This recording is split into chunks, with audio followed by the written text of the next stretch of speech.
សួស្តីអ្នកទាំងអស់គ្នាស្វាគមន៍សាជាថ្មីមកកាន់ស្រមោលដំណើររឿងខ្មោចយប់នេះខ្ញុំមានសាច់រឿងខ្លីមួយដើម្បីយកមកដំណើរចែកជូនដល់អ្នកទាំងអស់គ្នាបានស្ដាប់ហើយវាគឺជារឿងរ៉ាវរបស់បងស្រីម្នាក់ដែលគាត់បានជួបដោយផ្ទាល់តែម្ដងអញ្ចឹងបងស្រីដែលជួបហេតុការណ៍មួយហ្នឹងគាត់មានឈ្មោះថាបងនាតគាត់បាននិយាយថារឿងរ៉ាវដែលគាត់បានជួបហ្នឹងគឺពាក់ព័ន្ធទៅនឹងការស្លាប់របស់មិត្តភក្តិគាត់ម្នាក់ដែលនាងបានស្លាប់ដោយសារតែគ្រោះថ្នាក់ចរាចរណ៍បន្ទាប់ពីនាងមកពីមើលជីដូនឈឺនៅឯមន្ទីរពេទ្យវិញហើយគ្រោះថ្នាក់ចរាចរណ៍មួយហ្នឹងគឺថាសាហាវខ្លាំងមែនទែនអញ្ចឹងចង់ដឹងថារឿងរ៉ាវដែលបងនាតបានជួបគួរឲ្យខ្លាចយ៉ាងណាខ្លះ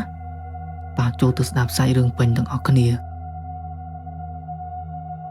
ប៉ុន្តែមុននឹងស្ដាប់នៅសាច់រឿងមួយនេះបើសិនជាអ្នកទាំងអស់គ្នាកំពុងតែស្ដាប់នៅពេលយប់ហើយចង់ឲ្យបរិយាកាសកាន់តែគួរឲ្យខ្លាច admin ក៏ចង់ណែនាំឲ្យអ្នកទាំងអស់គ្នាបិទភ្លើងបន្ទាប់មកបិទភ្នែកសូមស្ដាប់វាដោយយកចិត្តទុកដាក់រួចហើយព្យាយាមសម័យទៅតាមសាច់រឿងមួយហ្នឹង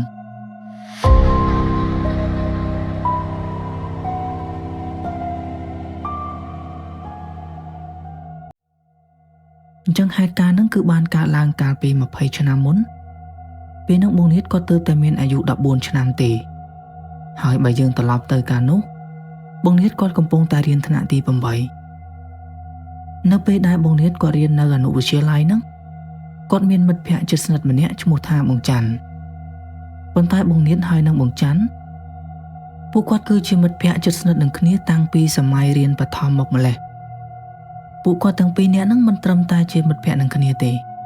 សូម្បីតែគ្រួសាររបស់ពួកគាត់ហ្នឹងក៏ជាអ្នករាប់អានគ្នាជិតស្និទ្ធដែរអញ្ចឹងដោយសារតែផ្ទះរបស់ពួកគាត់ស្ថិតនៅក្នុងភូមិជាមួយគ្នាគ្រប់ពេលដែលពួកគាត់ទៅសាលារៀនចេញពីសាលារៀនមកផ្ទះវិញឬមួយក៏ដើរលេងទៅណាទៅណីអី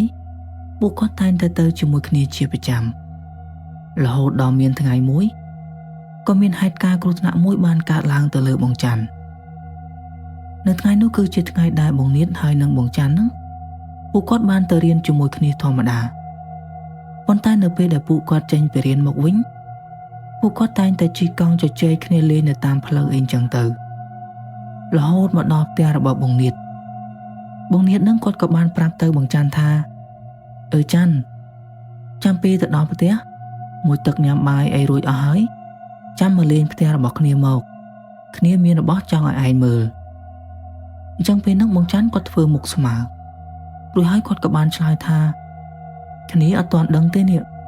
អត់ដឹងថាថ្ងៃហ្នឹងគ្នាអាចមកលេងឯងបានដែរឬអត់ទេបើសិនជាគ្នាទំនេរចាំគ្នាមកលេងជាមួយឯងអញ្ចឹងពេលដែលបានឮបែបហ្នឹងបងនាតគាត់ក៏បានសួរទៀតថាចំឯងរវល់ទៅណាមែនបងច័ន្ទគាត់ក៏បានឆ្លើយមកវិញថាយាយរបស់គ្នាហ្នឹងគាត់ឈឺនៅមន្ទីរពេទ្យ 4-5 ថ្ងៃហើយព្រឹកមិញម្ដាយរបស់គ្នាបាននិយាយថាថ្ងៃហ្នឹងគាត់ឲ្យគ្នាទៅលេងលោកយាយនៅឯមន្ទីរពេទ្យតែគ្នាអត់ទាន់ដឹងថាទៅលេងលោកយាយនៅម៉ោងប្រហែលទេអញ្ចឹងពេលដែលបានឮអញ្ចឹងហើយបងនាតគាត់ក៏អត់បានគិតអីច្រើនដែរតែគាត់គ្រាន់តែរៀងភ្ញាក់ផ្អើលបន្តិចពួកគាត់ទើបតែដឹងថាលោកយាយបងច័ន្ទគាត់ឈឺនៅមន្ទីរពេទ្យរហូតជិតមួយសប្តាហ៍ហើយគាត់អត់ដែលឮបងច័ន្ទនិយាយប្រាប់គាត់សោះប៉ុន្តែគាត់ក៏អត់បានសួរនាំថាលោកយាយហ្នឹងគាត់ឈឺអីដែរពួកគាត់គិតថាប្រហែលជាលោកយាយគាត់ឈឺទៅតាមអីដែលមនុស្សចាស់គេឈឺធម្មតាអីចឹងទៅបន្ទាប់ពីនោះមកពួកគាត់ទាំងពីរនាក់ក៏បានបែកគ្នាទៅរហូតមកដល់ប្រលប់ម៉ោងប្រហែលជា 5-6 ល្ងាចបងនាតគាត់អត់ឃើញបងច័ន្ទមកលេងផ្ទះរបស់គាត់ទេអញ្ចឹងគាត់គិតថាប្រហែលជាបងច័ន្ទហ្នឹងរវល់ទៅលេងលោកយាយនៅឯមន្ទីរពេទ្យហើយមើលទៅហើយគាត់ក៏អត់បានគិតអីច្រើនដែរអញ្ចឹងដោយសារតែថ្ងៃហ្នឹងគឺជាថ្ងៃសៅរ៍បងនាតគាត់តែងតែចូលលេងនៅយប់ជ្រៅព្រោះស្អែកឡើងគឺជាថ្ងៃអាទិត្យអញ្ចឹងគាត់អត់ត្រូវក្រោកប្រញាប់ទៅរៀនទេពេលដែលបងនាតគាត់កំពុងតែមើលទូរទស្សន៍នៅក្នុងផ្ទះរបស់គាត់ពេលហ្នឹងប្រហែលជាម៉ោង 10 យប់បន្ទាប់មកគាត់ក៏មានអារម្មណ៍ថាគាត់រៀងងងុយដេករួចហើយក៏ក្រោកឡើងទៅបិទភ្លើងប្រុងនឹងថាចូលទៅដេកនៅក្នុងបន្ទប់របស់គាត់ណាអញ្ចឹងបន្ទាប់ពីបិទភ្លើងរួចនៅក្នុងផ្ទះរបស់គាត់នឹងគឺងឹតសូន្យ ហើយបងនាងនឹងក៏រៀបចំចូលទៅដេកនៅក្នុងបន្ទប់របស់គាត់ទៅប៉ុន្តែជាធម្មតាផ្ទះបងនាងតែងតែបើកភ្លើងចោលនៅខាងមុខផ្ទះតែភ្លើងនឹងវាមិនជាភ្លឺអីណាទេស្រាប់តែពេលនោះឆ្កែនៅផ្ទះរបស់គាត់នឹងព្រុសខ្លាំងមែនទែនហើយមិនមែនគ្រាន់តែព្រុសធម្មតាទេពួកវាព្រុសហើយថែមទាំងលូទៀតអញ្ចឹងពេលហ្នឹងបងនាងក៏ធ្លាប់បានឮចាស់និយាយថាសត្វឆ្កែតែកាលណាវាឃើញអីមួយវាគ្រាន់តែព្រុសទេប៉ុន្តែបើសិនជាវាឃើញខ្មោចវានឹងលូផងដែរពេលនោះបងនាងគាត់មានអារម្មណ៍ថារៀងខ្លាចពួកឆ្កែរបស់គាត់ហ្នឹងអត់ដែលលូអញ្ចឹងពីមុនមកទេអញ្ចឹងគាត់ក៏ចាប់ផ្ដើមសង្ស័យថាចុំពួកឆ្កែហ្នឹងមិនក៏ព្រុសអីប្លែកម្ល៉េះថ្ងៃហ្នឹង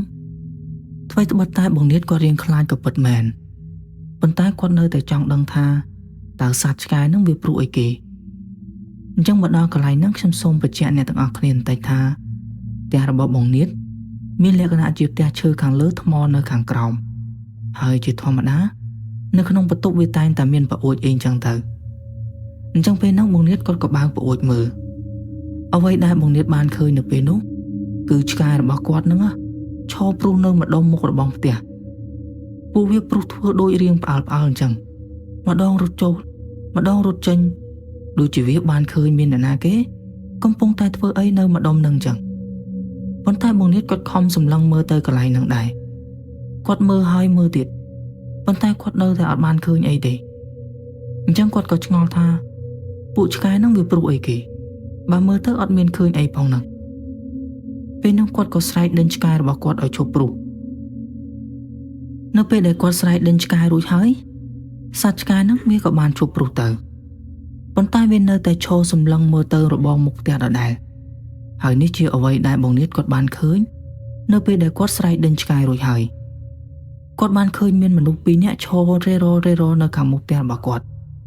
តែគាត់អត់ស្គាល់ថាពួកគេទាំងពីរនាក់ហ្នឹងគឺជាណាគេទេពេលនោះបងនាងគាត់ព្យាយាមមើលម្ដងហើយម្ដងទៀតពួកគាត់ខ្លាចថាមានចោរចូលទៅក្នុងផ្ទះគាត់អញ្ចឹងណាស្រាប់តែគាត់បានឃើញមនុស្សទាំងពីរនាក់ហ្នឹងដើរចេញពីខាងមុខផ្ទះរបស់គាត់ទៅប៉ុន្តែឯដែលចម្លែកនៅពេលនោះគឺមានមនុស្សម្នាក់ដើរដូចជាមនុស្សស្ពឹកជើងអញ្ចឹងគាត់ដើររបៀបអូជើងអញ្ចឹងណាពេលបងនាងគាត់បានឃើញបែបហ្នឹងគាត់មានអារម្មណ៍ថាតក់ស្លុតខ្លាំងមែនទែនព្រោះពេលដែលបានឃើញគាត់ម្នាក់ហ្នឹងដូចថាគួរឲ្យខ្លាចហ្មងប៉ុន្តែបងនាងគាត់ក៏អត់បានគិតអីច្រើនទេដោយសារតែគាត់គិតថាប្រហែលជាអ្នកភូមិបានឮសំឡេងគាត់ស្រែកដេញឆ្កែរួចហើយគាត់ដើរចេញពីខាងមុខផ្ទះរបស់គាត់ហ្នឹងទៅប៉ុន្តែគាត់ឆ្ងល់ថាអញ្ចេះបើជាអ្នកភូមិហេតុអីបានជាគាត់អត់ដែលឃើញមានអ្នកណាគេមានដំណើរបែបហ្នឹងទាល់តែសោះព្រោះថាអ្នកដែលរស់នៅក្នុងភូមិហ្នឹងបងនាងគាត់ស្គាល់សឹងតែគ្រប់គ្នាទៅហើយពេលនោះបងនាងបានត្រឹមតែឆ្ងល់ថាតើអ្នកដែលគាត់បានឃើញអំបញ្ញមិញហ្នឹងគឺជាណាគេអញ្ចឹងដោយសារតែខ្ជិលខ្វល់ច្រើនបងនាងគាត់ក៏បានចូលទៅដេកវិញទៅប៉ុន្តែនៅពេលដែលគាត់ចូលទៅដេកហើយហ្នឹងបងនាងគាត់ដេកអត់លក់សោះទោះជាគាត់ខំប្រឹងសង្ងំយ៉ាងណាហ្នឹងក៏ដេកអត់លក់ដែរដោយសារតែឆ្កែរបស់គាត់ហ្នឹងវានៅតែព្រុសអត់ឈប់ទេពេលហ្នឹងគាត់ចាប់ផ្ដើមមានអារម្មណ៍ថាខឹងឆ្កែរបស់គាត់ខ្លាំងមែនទែនអញ្ចឹងដោយសារតែទ្រាំលែងបានបងនាងគាត់ក៏ក្រោកមកបំណងថាស្រែកដេញឆ្កែរបស់គាត់កុំឲ្យវាព្រុសទៀតណាប៉ុន្តែនៅពេលដែលគាត់បើកបង្អួចមករៀបនឹងស្រែកជេរឆ្កែទៅហើយស្រាប់តែគាត់បានឃើញនៅមុខរបងផ្ទះគាត់មានស្រមោលមនុស្សពីរនាក់នឹងម្ដងទៀត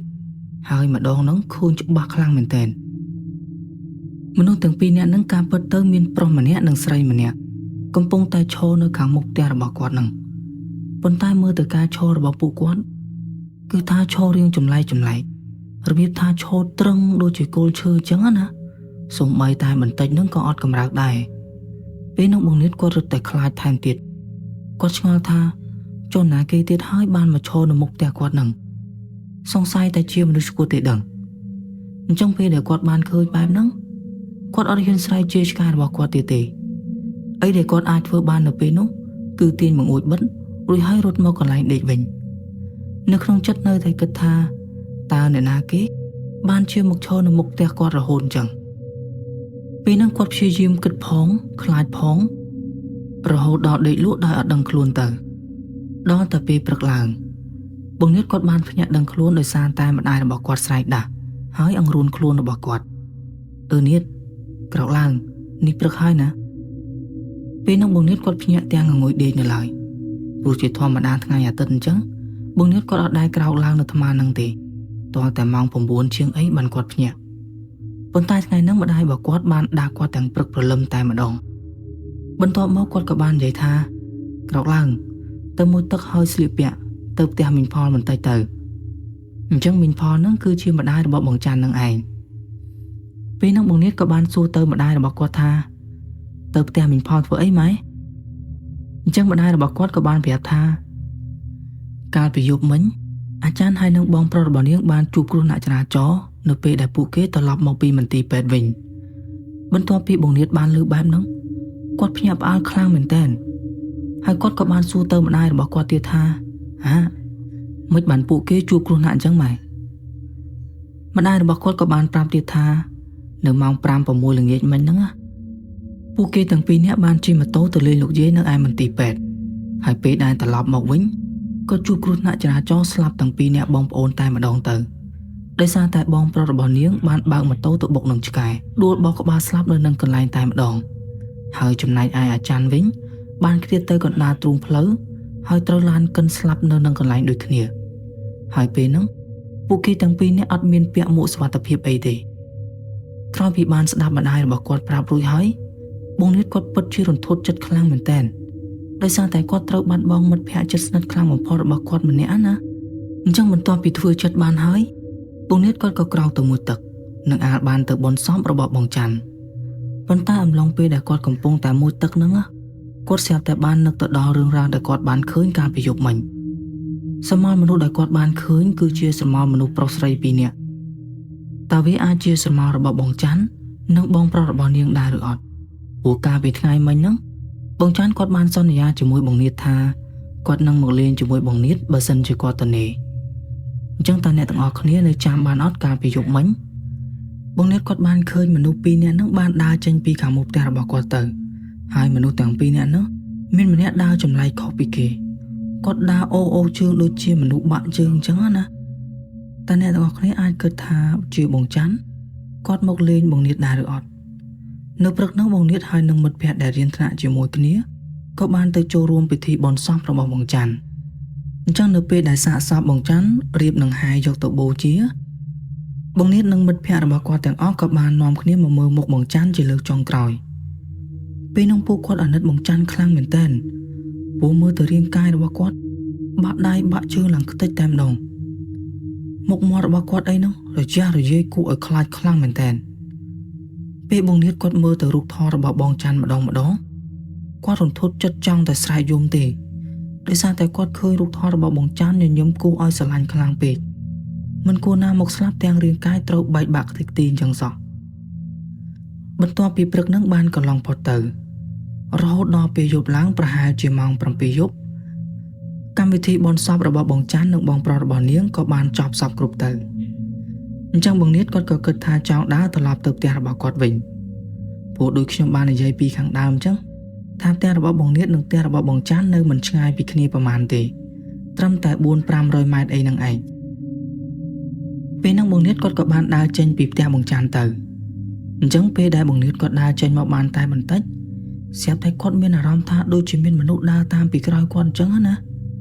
ខ្ញុំគិតថាអ្នកទាំងអស់គ្នាប្រហែលជាធ្លាប់ត្រូវបានគេដើរតាមពីក្រោយហើយពេលនោះយើងនឹងមានអារម្មណ៍ដឹងភ្លាមថាមានមនុស្សដើរមកពីក្រោយយើងអញ្ចឹងបងនាថគាត់ក៏មានអារម្មណ៍បែបហ្នឹងដូចគ្នាពេលនោះបងនាថគាត់ក៏បានងាកទៅមើលខាងក្រោយខ្នងប៉ុន្តែនៅពេលដែលគាត់ងាកទៅហ្នឹងគាត់អត់មានបានឃើញអីទេនៅតាមផ្លូវឡើងស្ងាត់ឈឹងអញ្ចឹងគាត់ក៏បានដើរទៅមុខទៀតទៅពេលគាត់ដើរគាត់ឈប់បន្តិចពេលដើរគាត់ឈប់បន្តិចដោយសារតែគាត់ចង់ដឹងថានៅពេលដែលគាត់ឈប់ដើរហ្នឹងនៅមានសម្រាប់ជើងដើរតាមពីក្រោយគាត់ទៀតអត់ការពិតបងនាថគាត់ក៏រៀងខ្លាចដែរ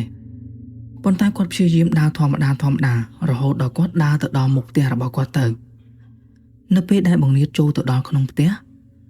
ពេលនោះគាត់បាននិយាយខ្សឹបតែម្នាក់ឯងថាច័ន្ទគ្នាដឹងថាមិញនឹងឯងបានជូនគ្នាមកផ្ទះយើងដឹងថាឯងបារម្ភពីគ្នាប៉ុន្តែសូមឯងទៅដោយស្ងប់ចិត្តចុះ ឯងក៏មកលេងគ្នាទៀតអីពេលនិយាយរួចបងនាតក៏បានឡើងទៅលើផ្ទះរបស់គាត់ទៅបន្ទាប់ពីហេតុការណ៍ដែលបងច័ន្ទស្លាប់បានចំនួន3ថ្ងៃបងនាតគិតថាចង់ទៅលេងលោកយាយបងច័ន្ទនៅឯមន្ទីរពេទ្យព្រោះពេលហ្នឹងលោកយាយគាត់អត់ទាន់ដឹងថាបងច័ន្ទបានស្លាប់ដល់ឡើយទេព្រោះខាងពេទ្យគេបានប្រាប់ឲ្យកូនចៅសាច់ញាតិលាក់ទុករឿងហ្នឹងសិនដោយសារតែសុខភាពរបស់លោកយាយនៅអត់ទាន់អាចទទួលយករឿងរន្ធត់ចិត្តបានបន្ទាប់ពីបងនាតបានទៅលេងលោកយាយនៅមន្ទីរពេទ្យគាត់បានឃើញថាលោកយាយមើលទៅគាត់សប្បាយចិត្តខ្លាំងមែនទែនដូចជាមានណាគេម្នាក់បានមកកំដរនិយាយលេងជាមួយគាត់អញ្ចឹងណាពេលដែលលោកយាយបានឃើញបងនាតមកដល់ពេលនោះគាត់បាននិយាយថាកាលពីម្សិលមិញហ្នឹងស្រីច័ន្ទបានមកលេងយាយដែរហើយហេតុអីបានជាមិនមកជាមួយគ្នាមិនបានជាមកឆ្លាស់ថ្ងៃគ្នាអញ្ចឹងពេលដែលបងនាតគាត់បានលឺអញ្ចឹងគាត់ភ្ញាក់ផ្អើលខ្លាំងមែនទែនដោយសារតែច័ន្ទមិននឹងអាចមកលេងលោកយាយបានទៅព្រោះច័ន្ទបានស្លាប់កាលពី3ថ្ងៃមុនទៅហើយហ្នឹងប៉ុន្តែបងនាតគាត់អត់ហ៊ានមានប្រតិកម្មអីខ្លាំងទេព្រោះគាត់ខ្លាចថាលោកយាយដឹងថាបងច័ន្ទហ្នឹងបានស្លាប់ទៅហើយអញ្ចឹងណាដូច្នេះគាត់ក៏បានធ្វើជាសួរទៅលោកយាយវិញថាចុះអាច័ន្ទវាបាននិយាយអីអត់យាយលោកយាយគាត់ក៏បានឆ្លើយថាវាអត់បាននិយាយអីទេវាគ្រាន់តែសួរយាយថាយ៉ាងម៉េចហើយសុខភាពសុខសប្បាយដែរឬអត់រួចហើយក៏បានផ្ដាំថាសូមមើលថែសុខភាពខ្លួនឯងផងចៅប្រហែលជាអត់បានមកលេងទៀតទេព្រោះចៅជាប់រវល់ទៅរៀនមកតែមួយផ្លែតហ្នឹងក៏ប្រញាប់ទៅវិញបាត់ទៅពេលនោះបងនាតបានអង្គុយស្ដាប់លោកយាយគាត់និយាយរៀបរាប់ពីរឿងរ៉ាវដែលបងច័ន្ទមកលេងគាត់រហូតដល់ម៉ោង 7:06 កន្លះល្ងាចទើបគាត់ត្រូវលាលោកយាយត្រឡប់មកផ្ទះវិញព្រោះគាត់អត់ហ៊ាននៅទីនោះរហូតដល់យប់ជ្រៅពេកទេអញ្ចឹងបន្ទាប់ពីមួយសប្តាហ៍បានកន្លងផុតទៅលោកយាយគាត់ក៏បានធូរស្រាលច្រើនហើយគាត់ក៏ត្រូវត្រឡប់មកផ្ទះវិញបន្ទាប់មកមីងផលក៏បានយករឿងរ៉ាវដែលបងច័ន្ទហើយនឹងបងប្រុសរបស់នាងបានស្លាប់ប្រាប់ទៅលោកយាយប៉ុន្តែបងនាតគាត់ក៏អត់ដឹងថាលោកយាយគាត់មានការតក់ស្លុតឬមួយក៏ប្រតិកម្មយ៉ាងណាដែរឬអត់ទេអញ្ចឹងបន្ទាប់ពីថ្ងៃហ្នឹងមកបងនាតគាត់ក៏អត់ដែលបានឃើញបងច័ន្ទគាត់មកលេងជាមួយឬក៏បង្ហាញខ្លួនឲ្យគាត់បានឃើញអីទៀតដែរហើយបងនាតវិញគាត់តែងតែទៅវត្តនៅថ្ងៃសៅរ៍ដើម្បីធ្វើបុណ្យឧទ្ទិសកុសលឲ្យបងច័ន្ទឆាប់បានទៅរកចាប់ជាតិថ្មីអីអញ្ចឹងទៅអញ្ចឹងសាច់រឿងពេញរបស់បងនាតគឺមានតែប៉ុណ្្នឹងឯងជាចុងក្រោយ admin ក៏សូមអរគុណដល់អ្នកទាំងអស់គ្នាដែលបានស្ដាប់សាច់រឿងមួយនេះតាំងពីដើមរហូតដល់ចប់ហើយបើសិនជាមានកន្លែងណាមួយដែល admin និយាយទៅមានការលើសលួសមិនសមរម្យក៏សូមអភ័យទោសពីសំណាក់អ្នកស្ដាប់ទាំងអស់គ្នាផងមួយវិញទៀតបើសិនជាអ្នកទាំងអស់គ្នាចូលចិត្តការដំណើររបស់ admin ក៏សូមជួយចុច like ក៏ដូចជាចុចជាវនិង subscribe channel admin ម្នាក់មួយផងដើម្បីទទួលបាននូវវីដេអូរឿងរ៉ាវខ្មោចលងរន្ធត់ជាបន្តទៀតអញ្ចឹងនៅក្នុងគណៈនេះដែរ admin សូមអរគុណនិងសូមជម្រាបលា